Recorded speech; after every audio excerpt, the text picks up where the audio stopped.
présidente également d'une association de femmes chefs d'entreprise dirigée au féminin, une association locale qui a 10 ans.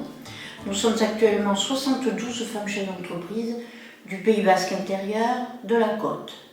Donc, elles ont décidé de donner leur vote au bureau. Le bureau a voté à l'unanimité pour un seul PCI. Ce vote représente quand même toutes ces femmes chefs d'entreprise qui sont de différentes professions.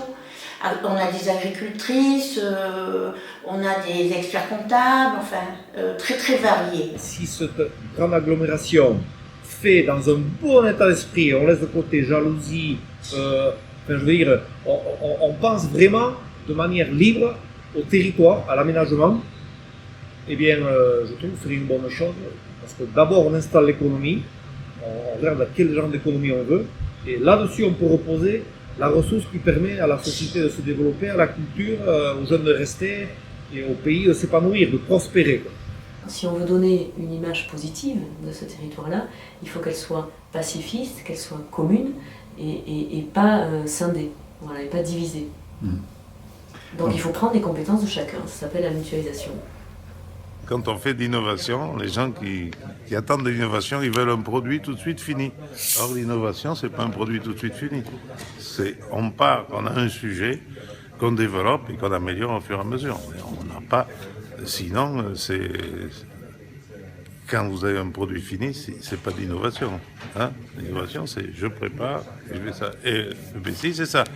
Je suis d'accord et après, on va améliorer, on va voir ce qu'on peut faire. Mais pas demander un produit fini. Alors on s'accroche sur un produit, voilà. Qui c'est qui va gouverner, hein? Qui c'est qui va payer les impôts, qui c'est qui va en avoir plus que l'autre? C'est pas possible.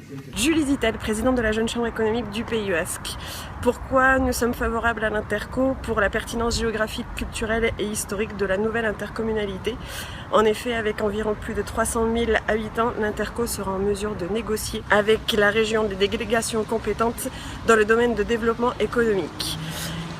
Pour une réduction du nombre d'interlocuteurs, pour une équité et une simplicité plus efficace pour le service citoyen et entrepreneurial.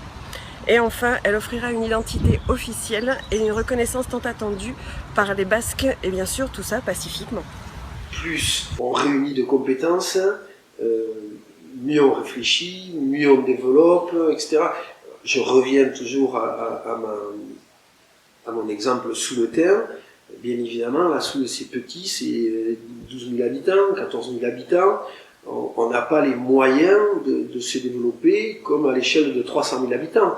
Donc ce que va nous amener l'intercommunalité ou le PCI, ça va être justement la possibilité économique de se développer, de se désenclaver, de créer des lignes de transport entre la côte et la Soule. Parce que c'est vrai qu'il y a d'autres cultures dans l'État français, comme les Bretons, ils ont une région, les Corses, ils ont une collectivité territoriale, même une partie des Catalans et les Midi-Pyrénées, ils ont une région. Donc il y a des institutions qui font que cette population locale a des moyens de se protéger et de gérer un peu l'économie et pas mal de compétences dans leur territoire.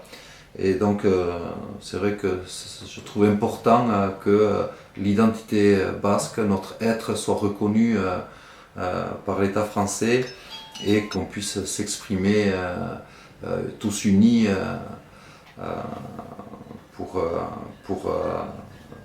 conserver nos valeurs, quoi. Le médecin vous parle.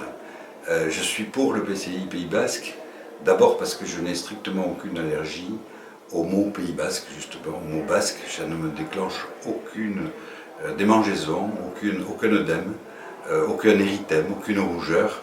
Donc, contrairement à certains, ce qui est regrettable.